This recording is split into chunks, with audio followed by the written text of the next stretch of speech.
മരമുറി കേസിൽ 12ഓളം ക്രിമിനൽ കേസുകളിൽ പ്രതിയായിട്ടുള്ള ഒരാൾ ജാമ്യത്തിലിറങ്ങിക്കൊണ്ട് ഒരു മാധ്യമ സ്ഥാപനം നടത്തി മുന്നോട്ട് പോകുമ്പോഴും ആ വ്യക്തിയോടൊപ്പം പോലീസിന്റെ ഉന്നതരായിട്ടുള്ള അധികാരികൾ നടന്നു നീങ്ങുന്ന ഒരു കാഴ്ച വളരെ ദുഃഖത്തോടു കൂടിയാണ് കേരളത്തിന്റെ പൊതുസമൂഹം നോക്കിക്കണ്ടത്. ഈ മുതലാളി, കാരണം ഏറ്റവും കൂടുതൽ ഞാനൊക്കെ ആഗ്രഹിക്കുന്നത്, ചിന്തിക്കുന്നത്, മാധ്യമ സ്ഥാപനത്തിൽ പ്രവർത്തിക്കുന്ന ആളുകൾ ജോലിക്ക് ശമ്പളം വേണം എന്നുണ്ടെങ്കിൽ അതിൽ തന്നെ പ്രവർത്തിക്കണമെന്നില്ലല്ലോ. എത്രയോ കഴിവും പ്രാപ്തിയുമുള്ളവർ മാധ്യമ പ്രവർത്തനം പഠിച്ച് ഇത്തരത്തിലുള്ള സ്ഥാപനത്തിൽ തന്നെ ജോലി ചെയ്യും എന്ന് ചടിക്കുന്ന ആളുകളോട് എനിക്കൊരു അപേക്ഷയുണ്ട്. കാരണം ഈ 3000 കോടി കണ്ടുകെട്ടിയ അംബാനിയുടെ ഗതികേട് തന്നെയാണ് ഭാവിയിൽ ഈ മാധ്യമ മുതലാളിയും അഭിമുഖീകരിക്കാൻ പോകുന്നത് എന്നുള്ള കാര്യത്തിൽ ഒരു തർക്കവുമില്ല. മാത്രവുമല്ല, ഒരു ഫോൺ അദ്ദേഹം വിപണിയിൽ ഇറക്കാൻ തീരുമാനിച്ചു. ഞാൻ പഴയ പത്രസമ്മേളനത്തിൽ പറഞ്ഞിരുന്നു. ആ ഫോണിന്റെ പേര് മാംഗോ ഫോൺ എന്നായിരുന്നു. മാംഗോ ഫോൺ വിപണിയിൽ ഇറക്കാൻ തീരുമാനിച്ചിട്ട് 3 കമ്പനികൾ അദ്ദേഹം തുടങ്ങി വിദേശത്ത്. ആ 3 കമ്പനികൾക്കും വെബ്സൈറ്റ് ഉണ്ടാക്കി. ഞാൻ അന്ന് രേഖകളെല്ലാം മാധ്യമ പ്രവർത്തകർക്കും നൽകിയിരുന്നു. ആ 3 വെബ്സൈറ്റുകളിലേക്കും രാജ്യത്തെയും ഇന്റർനാഷണൽ ആയിട്ടുള്ള ആളുകളെയും പൈസ നിക്ഷേപിക്കാനുള്ള സാഹചര്യം ഒരുക്കി. കോടിക്കണക്കിന് രൂപ മാംഗോ ഫോൺ തട്ടിപ്പ് വഴി അദ്ദേഹം സ്വാംശീകരിച്ചെടുത്തു. അതിലൊരു ഇരയാണ് മുൻ മന്ത്രി മഞ്ഞളാംകുഴി അലിയുടെ സഹോദരൻ. അദ്ദേഹം ഇപ്പോഴും മഞ്ചേരി കോടതിയിൽ കേസ് നടത്തിക്കൊണ്ടിരിക്കുകയാണ്. 20 കോടിയോളം അദ്ദേഹത്തിന് നഷ്ടപ്പെട്ടു. നിരവധിയായിട്ടുള്ള ആളുകൾക്ക് കോടിക്കണക്കിന് രൂപ അദ്ദേഹം ആ വിഷയത്തിൽ കൊടുക്കാനുണ്ട്. പണമെല്ലാം അക്കൗണ്ടിലേക്ക് വന്നു കഴിഞ്ഞപ്പോൾ എന്ത് ചെയ്തു? ആ കമ്പനികളെല്ലാം വെബ്സൈറ്റ് വരെ ഇല്ലാതായി.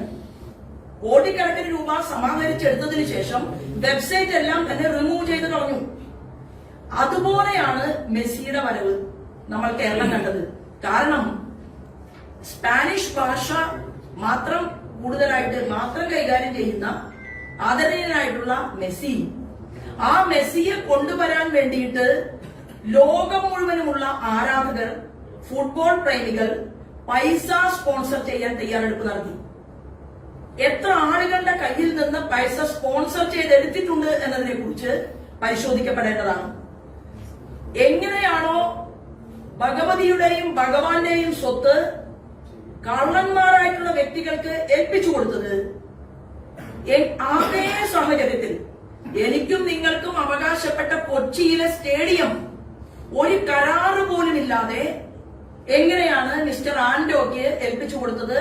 അതിൽ ആന്റോയുടെ സഹോദരന്മാർ പാർട്ട്നേഴ്സ് ആണോ, ആരൊക്കെയാണുള്ളത് എന്നതിനെ കുറിച്ചും പൊതുസമൂഹം അന്വേഷിക്കും. തീർച്ചയായിട്ടും ഇതിന്റെ നാൾവഴികളിലൂടെ ഒരു സാധാരണക്കാരിയായിട്ടുള്ള ഞാനും അന്വേഷണമൊക്കെ ചെറിയ രീതിയിൽ, കാരണം ഞാൻ അങ്ങനെ വലിയ ഇംഗ്ലീഷ് സ്കൂളിലല്ല പഠിച്ചത്, CBSE സിലബസ് ഒന്നും പഠിച്ച ആളല്ല. എന്നൊരു സാധാരണക്കാരി, പാടത്തൊക്കെ പണിയെടുത്ത് കഷ്ടപ്പെട്ട് അങ്ങനെ കയറി വന്ന ഒരാളാണ്. അപ്പോ എന്നാലും എന്നെ കൊണ്ടാവുന്ന രീതിയിൽ 10-30 കൊല്ലത്തെ ഒരു എക്സ്പീരിയൻസ് ഒക്കെ ഉണ്ടല്ലോ. അപ്പൊ നമ്മളും കുറച്ച് ഇങ്ങനെ അതിന് പിറകിൽ യാത്ര ചെയ്യുന്നുണ്ട്. അതിലുപരി ഞാൻ മാധ്യമ സുഹൃത്തുക്കളോട് ഒരു കാര്യം പറയുകയാണ്. ഞാൻ എന്നെ വേട്ടയാടിയപ്പോൾ, എന്നെ വേദനിപ്പിച്ചപ്പോൾ എനിക്ക് 10,000 തന്ന് സഹായിച്ചവരും 25,000 തന്ന് സഹായിച്ചവരും 1 ലക്ഷം തന്ന് സഹായിച്ചവരും ഒക്കെ ഈ കേരളത്തിന്റെ പൊതുസമൂഹത്തിനകത്തുണ്ട്.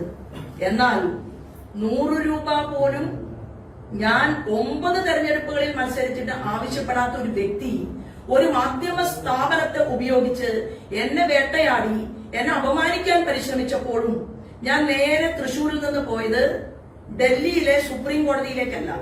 ഞാൻ തൃശൂരിൽ നിന്ന് പോയത് ഗുരുവായൂരിലേക്കാണ്. എന്റെ സുപ്രീം കോടതി ഗുരുവായൂരപ്പനാണ് എന്ന് വിശ്വസിച്ചുകൊണ്ട് ആ സുപ്രീം കോടതിയിലേക്ക് നടന്നുപോയി. എന്റെ സുപ്രീം കോടതിയിലേക്ക് ഞാൻ നടന്നുപോയി. ഞാൻ അവിടെ ഒരു അപേക്ഷ സമർപ്പിച്ചിട്ടുണ്ട്. ആ അപേക്ഷയ്ക്ക് ഒരു റിസൾട്ട് കൂടി ഉണ്ടാകാൻ പോകുന്നുണ്ട് എന്ന് മാത്രമേ ഇപ്പൊ അതിനെക്കുറിച്ച് ഞാൻ പറയുന്നു. ഈ ചാനൽ തുടങ്ങാൻ വേണ്ടി എങ്ങനെയാണ് BJP, പ്രത്യേകിച്ച് കേന്ദ്ര വാർത്താ വിതരണ മന്ത്രാലയത്തിന്റെ ലൈസൻസ് അത് BJP മറുപടി വേണ്ടല്ലേ? അല്ല, ഞാൻ പറഞ്ഞല്ലോ, ഇപ്പോ അവരാണ് ആ രേഖ മുന്നോട്ട് വെക്കേണ്ടത്. ROCക്ക് കൊടുത്ത പരാതി ഇപ്പോൾ എവിടെ എത്തി നിൽക്കുന്നു? ROCയുടെ മുന്നിൽ നിന്ന് കൃത്യമായിട്ട് ചാനലിന്റെ പേര് മാറ്റാൻ സാധിച്ചിട്ടുണ്ടോ? നികേഷ് കുമാറുമായിട്ട് ആ ചാനലിനുള്ള ബന്ധം അവസാനിച്ചുവോ? ഇത് ഉത്തരം പറയേണ്ടത് ഞാനല്ല, കേന്ദ്രത്തിന്റെ ഉന്നതരായിട്ടുള്ള ഏജൻസികൾക്ക് മുൻപാകെ വിവിധങ്ങളായിട്ടുള്ള ആളുകൾ കൊടുത്ത പരാതികൾ നിലനിൽക്കുന്നുണ്ട്. അപ്പോ ഞാൻ പറഞ്ഞല്ലോ, 1 മാസമോ 1 കൊല്ലമോ 10 കൊല്ലമോ കഴിഞ്ഞാലും 3000 കോടി അപഹരിച്ചെടുത്ത അനിൽ അംബാനിയുടെ ഈ 3000 കോടി കണ്ടുകെട്ടിയത് ഈ കേന്ദ്ര ഗവൺമെന്റ് തന്നെയാണ് എന്നുള്ള ഒരു ബോധ്യം അതെല്ലാവർക്കും ഉണ്ടാകുന്നത് നല്ലതാണ് എന്നാണ് ഞാൻ സൂചിപ്പിച്ചത്. ഇപ്പോ ചൊറിഞ്ഞ് സംസ്ഥാന പ്രസിഡന്റിനെയും ചൊറിഞ്ഞു. അപ്പൊ സംസ്ഥാന പ്രസിഡന്റിന്റെ ഭാഗത്ത് നിന്ന് എന്തുണ്ടായി? ഭാരതീയ ജനതാ പാർട്ടിയുടെ എല്ലാ നിയോജക മണ്ഡലത്തിലെയും വിവിധങ്ങളായിട്ടുള്ള ആളുകൾ പോലീസ് സ്റ്റേഷനുകളിൽ പരാതി കൊടുക്കുകയും അവരും കോടതിയെ സമീപിച്ചിട്ടുണ്ട്. സംസ്ഥാന അധ്യക്ഷനും കോടതിയെ സമീപിച്ചിട്ടുണ്ട്. അപ്പൊ അതെല്ലാം ഭാവിയിൽ കേരളത്തിൽ നമുക്ക് കാത്തിരുന്ന് കാണാം എന്നുള്ളതാണ്. താങ്കൾ ഒരു പരാതികളും മറ്റും കൊടുത്തിരുന്നു കേന്ദ്ര ഏജൻസികൾക്ക്. അതിലെന്തെങ്കിലും തരത്തിലുള്ള മറുപടികളോ അന്വേഷണമോ മറ്റും ഉണ്ടായിട്ടുണ്ടോ?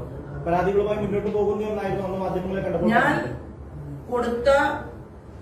ഞാൻ മാധ്യമ പ്രവർത്തകരെ, കാരണം ഒരു മാധ്യമ മുതലാളി ആയതുകൊണ്ട് തന്നെ ഞാൻ മാധ്യമ പ്രവർത്തകരുടെ മുൻപാകെ പല ചോദ്യങ്ങൾക്കും മിസ്റ്റർ ആന്റോയുമായി ബന്ധപ്പെട്ട പല ചോദ്യങ്ങൾക്കും ഉത്തരം തന്നു എന്ന് വരില്ല. കാരണം അതിന് ബാധ്യതപ്പെട്ട ആ ചോദ്യത്തിന് എനിക്ക് ബാധ്യതപ്പെടാനും സാധ്യമല്ല. കാരണം അപമാനിക്കപ്പെട്ടിട്ടുള്ളത് എന്റെ വ്യക്തിത്വത്തിനെയാണ്. അത് തീർച്ചയായിട്ടും നല്ല മനോഹരമായി തന്നെ നിയമപരമായി തന്നെ, എന്നാൽ ഞാൻ പറഞ്ഞു 1ാം സ്ഥാനം എനിക്ക് ഗുരുവായൂരിലാണ്. അത് കഴിഞ്ഞ് ചെയ്യേണ്ട കാര്യങ്ങളെല്ലാം മുറക്കി നടക്കുന്നുണ്ട്. അതിലൊന്നും ആരും ഒരു വിഷമവും വേണ്ട.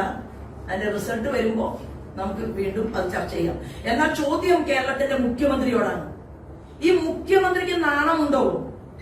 കേരളത്തിലെ ജനങ്ങൾക്ക് അവകാശപ്പെട്ട ഒരു സ്റ്റേഡിയം ഒരു കരാറ് പോലും ഇല്ലാതെ കൊടുക്കാൻ, ഏൽപ്പിച്ചു കൊടുക്കാൻ എന്താണ് കേരളത്തിന്റെ മുഖ്യമന്ത്രി പിണറായി വിജയനും വകുപ്പ് മന്ത്രിയും ഈ മാധ്യമ മുതലാളിയും തമ്മിലുള്ള ബന്ധം എന്ന് വ്യക്തമാക്കേണ്ടതാണ്.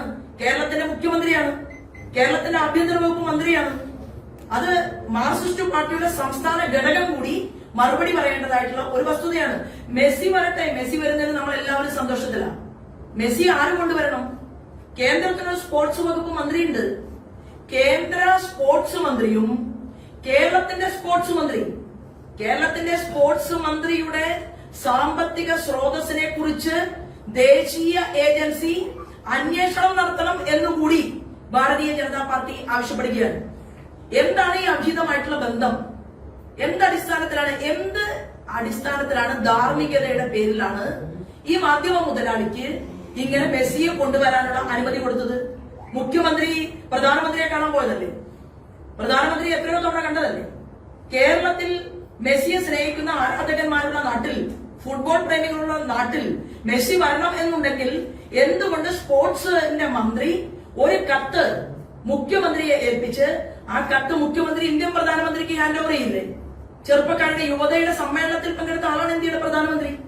യുവാക്കൾക്ക് ഏറെ ഇഷ്ടമുള്ള ഈ സ്പോർട്സിലേക്ക് അന്യരാജ്യത്തു നിന്ന് ഒരാൾ വരണമെന്ന് പറഞ്ഞാൽ തീർച്ചയായിട്ടും അതിനെ ഇന്ത്യൻ പ്രധാനമന്ത്രി അംഗീകരിക്കാതിരിക്കുമോ? എന്നാൽ ആര് കൊണ്ടുവരുന്നു, എന്തിനു കൊണ്ടുവരുന്നു? ഇല്ലാത്ത മാംഗോ ഫോണിന്റെ പേരിൽ കൊണ്ടുവന്നതുപോലെ ഇങ്ങനെ കൊണ്ടുവരാൻ വേണ്ടി എന്ത് പരിരക്ഷയാണ് അദ്ദേഹത്തിനുള്ളത്? ഇതിന് മറുപടി പറയേണ്ടത് സ്പോർട്സ് മന്ത്രി മാത്രമല്ല, കേരളത്തിന്റെ മുഖ്യമന്ത്രി കൂടിയാണ്. കായികമന്ത്രി ഒടുവിൽ പറഞ്ഞത് മാർച്ചിൽ വരുമെന്നാണ്. അത് നോക്കാലോ, അതിൽ കേന്ദ്ര ഗവൺമെന്റ് ഇടപെടൽ നടത്തും. അങ്ങനെ ഒരു കളി നടത്തുന്ന വ്യക്തി കേരളത്തിലേക്ക് വരുന്നുണ്ടെങ്കിൽ കേന്ദ്രത്തിന്റെ സ്പോർട്സ് മന്ത്രി അറിയാതെ അത്തരം ഒരാൾ ഇങ്ങോട്ടേക്ക് വരുമെന്ന് ഞാൻ എന്തായാലും തൽക്കാലം വിശ്വസിക്കുന്നില്ല. ഇപ്പോൾ